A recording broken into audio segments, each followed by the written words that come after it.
Two crews fish the same stretch of river on the same warm day. They bring in about the same amount. By evening, one crew has fish worth selling. The other is putting half its catch back over the side.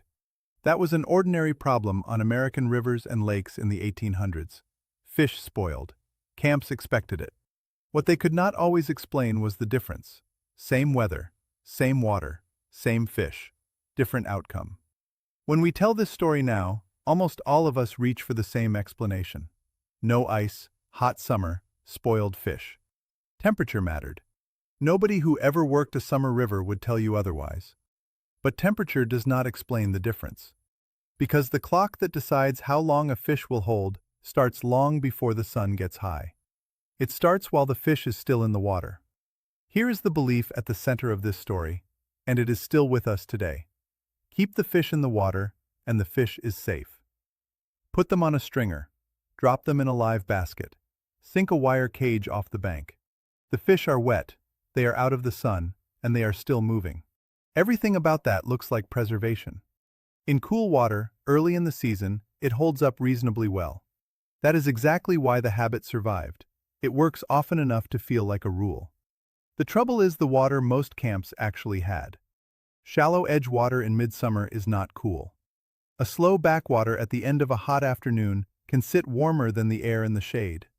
The bank you picked because it was convenient is usually holding the warmest water on the property. So the fish is not being chilled. It is being held at the worst temperature available, in the least visible way possible. And that is only half the problem. The other half is what the fish is doing while it waits. A fish on a stringer is not resting. It is working. It pulls, it turns, it tries to reach cover it cannot reach. And every minute of that costs it something. Fish carry a fuel reserve in their muscle. A calm, well-fed fish carries a good deal of it. A fish that has fought a line and then spent an hour fighting a cord carries very little. That reserve sets the pace for everything that follows. When it runs out, the muscle stiffens. That stage is called rigor, and here is the part that matters. Fisheries research is clear on it.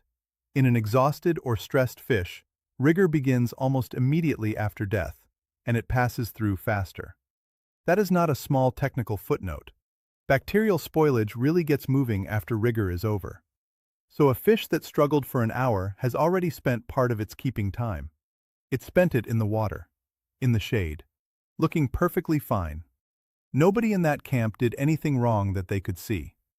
Now the fish comes out of the water, and a second clock starts, this one inside the body. A living fish keeps its digestive system under control. A dead one does not. The enzymes that broke down its food go on working, and with nothing regulating them, they start on the fish itself. They attack the stomach and intestinal wall from the inside, then push outward into the flesh around them. This is why a fish caught with a full stomach goes off faster than one caught empty.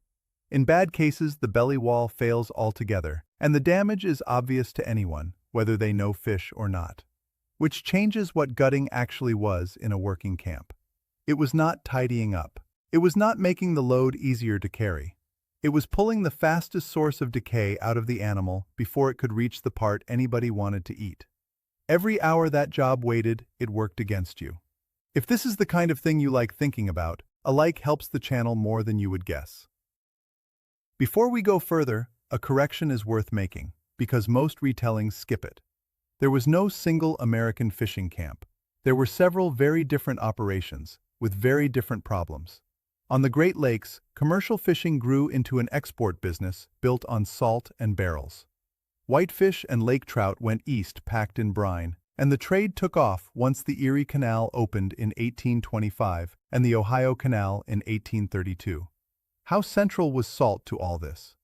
The Treaty of Washington, signed in 1836, committed the government to deliver 500 fish barrels and 100 barrels of salt every year for 20 years. Salt was not a kitchen seasoning in that world. It was infrastructure. On the upper Mississippi, commercial crews faced something else entirely. Their catch had to survive a journey, hours in an open boat, on moving water, in whatever weather the day handed them. Same fish, same century. Two completely different fights. Which brings us to ice, and to a correction that changes the whole picture. The story we usually tell is that these people had no ice. That is not quite right. By the middle of the 1800s, cutting and storing natural ice was a serious industry. In the northern states, many farms kept a small ice house and cut enough in winter to carry them through the hot months. The 1860s were the most competitive years of the American ice harvest, and by the end of the century, the annual take ran past 20 million tons. In the 1870s, tens of thousands of refrigerated rail cars went into service. So ice existed. It just did not exist everywhere, at the same price, at the moment a crew needed it. Ice sat in ice houses, in towns, at railheads and stations. It did not sit on a mud bank 4 miles upriver on a Tuesday in July. Which means the real question was never whether ice existed. It was what happened during the hours between the catch and the ice. So the fish is out and cleaned and waiting. Where you put it now is not a comfort decision. It is a preservation decision. Two things decide how long it holds: how warm it gets and how fast-moving air can pull moisture off its surface. That second one is where camps got fooled. Shade feels like the answer. But shade in dead air, down behind a bank, under a cut in the willows, tucked out of the wind, traps heat and holds moisture against the fish. A slightly warmer spot with steady air moving across it can do better than a cooler spot with none. Ground contact was the other trap. Fish laid straight onto dirt or onto the boards in the bottom of a boat, sits in its own warmth with no air underneath and everything the ground carries pressed right against it. And then there is the part nobody could control. A hot night does not let anything recover. Whatever a warm day started, a warm night simply continues. The campsite was not scenery, it was equipment. But even a good site, with good air, invites something else. Flies find fish faster than most people expect. Blowflies lay their eggs directly on the surface, and within hours the larvae hatch and work into the flesh. On a drying rack that is not a slow problem. It is a same-day problem. And the timing of it is cruel. A fish is most vulnerable at exactly the stage that is supposed to be saving it. Straight out of the water it is wet and slick and relatively unattractive. Fully dried, or fully buried in salt, it is hard to get into. In between, cut open, spread out, still moist, sitting in warm air for hours, is when it is easiest to reach. Which means every method that needed time to work had a window in the middle where it was working against itself. Camps understood this without knowing any of the biology behind it. They simply watched it happen, season after season. So you cover the fish. That is the obvious answer, and it is where this gets interesting. The clearest example is not a 19th century one. It is modern, and it comes from Alaska. But it shows the mechanism more plainly than any period account. Along the Kuskokwim River, families drying salmon began hanging mosquito netting around their racks to keep the flies off. Perfectly reasonable. It worked on the flies. A federal fishery biologist named Aaron Moses looked into why fish was still spoiling behind that netting. The material in use was passing only about 5 to 15% of the air through it. The flies were out. So was the airflow the fish needed in order to dry. And the fish spoiled anyway. That is the shape of this whole subject. Every fix a camp reached for solved one problem and opened another. And the second problem was usually invisible until the damage was already done. Which is why salt mattered as much as it did, and why it was never as simple as covering a fish with it. Salt does not coat. It travels. It pulls water out of the flesh and works its way inward, and the entire method is a race between salt moving in and decay moving out. Several things set the speed of that race, and none of them were fully under a camp's control. Thickness. The thicker the piece, the longer salt takes to reach the middle, which is exactly where a failure will start, and exactly where nobody can see it. Fat. Oily fish take salt more slowly, because fat blocks both the salt going in and the moisture coming out. And the salt itself. Fine grains dissolve quickly and go to work on the surface right away. Coarse grains move slower, but they spread more evenly. That difference sounds academic. It was not. It decided whether a barrel of fish cured or only looked like it had. And salt failed in ways that had names, because they happened often enough to need them. The first comes from grain that is too fine. Fine salt pulls surface moisture out so fast that the surface protein sets.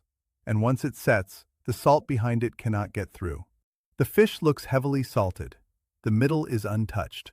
That is saltburn. The second is uneven salting. If salt does not reach every part of the flesh, the fish sours from the inside, and by the time it shows, the barrel is gone. The third arrived with the salt itself. Solar salt, seawater evaporated in the sun, carries salt-loving bacteria. Some of them turn wet or partly dried salt fish red. They will not grow on fish fully under brine or on fish fully dried. They grow in the middle ground, which is where most fish sat. The fourth reaches even properly dried fish. Salt-tolerant molds leave dark spots across the surface. That one has a name too. Done. 4 failures, 4 causes. And a barrel could be lost to any of them long after the fisherman thought the job was done. Drying had a different weakness. It depended entirely on the weather, and weather does not keep its promises. Drying works by moving moisture out faster than bacteria can work.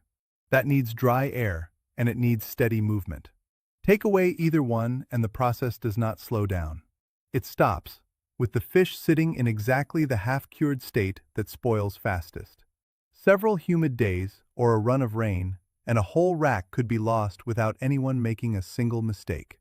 There was also a failure that came from too much success. Dry the outside too hard and too fast, in strong sun and wind, and the surface hardens into a shell. The moisture in the middle then has nowhere to go. From the outside, the fish looks finished. Smoke was the other tool, and it did several jobs at once. It dried.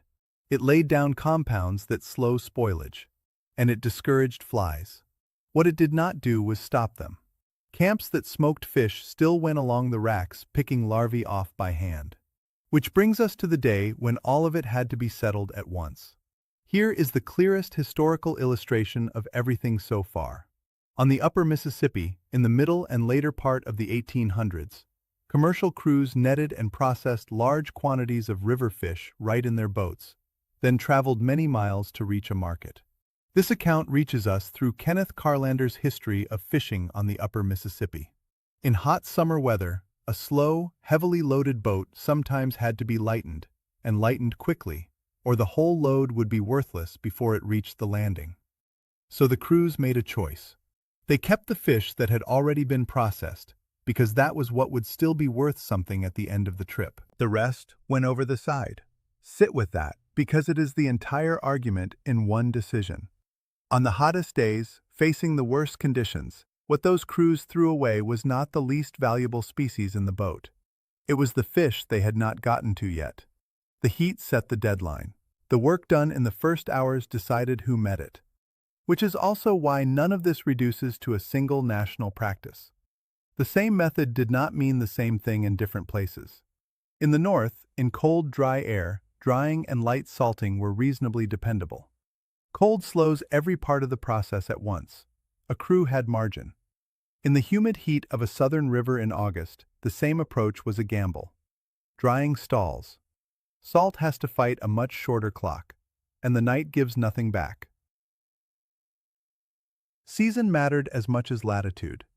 The same lake in October and the same lake in July are not the same problem, and any camp working both knew it in their hands long before anyone wrote it down. And there was one more variable that decided everything: how far the fish had to go. A camp eating its own catch that evening needed almost nothing. A crew running a day downriver needed real processing. A shore station shipping barrels east needed a system that would hold for weeks. Same fish, 3 different answers. So put it together, because it was never a list of separate tricks. It was one chain, and it ran in order. It started while the fish was still on the line, spending reserves it would need later. It continued on the stringer, in warm water that only looked like cooling. It moved inside the body the moment the fish died, and stayed there until somebody cut it out. It was helped or hindered by where the camp sat and how the air moved across it. And it was raced against by salt, by drying, by smoke, each with its own way of failing. This is where most modern retellings go wrong. They tell it as a preservation story. Here is how they salted. Here is how they smoked. That is the last chapter, presented as the whole book. For the people doing the work, preservation was the end of the process, not the heart of it. The part that decided the outcome came first. It came fast, and most of it happened before anyone reached for the salt. Catching the fish was only the beginning. The real fight was controlling the hours that followed. So here is my question for you. What is the longest you have ever left fish before cleaning them, and what did you find when you got to them? If you want more of the parts of old fishing life that got left out of the retelling, subscribe and stay with it. Next time, the campsite itself, and the question every river crew answered before they unloaded a single fish. Where do you set up, and what is the bank telling you before you commit?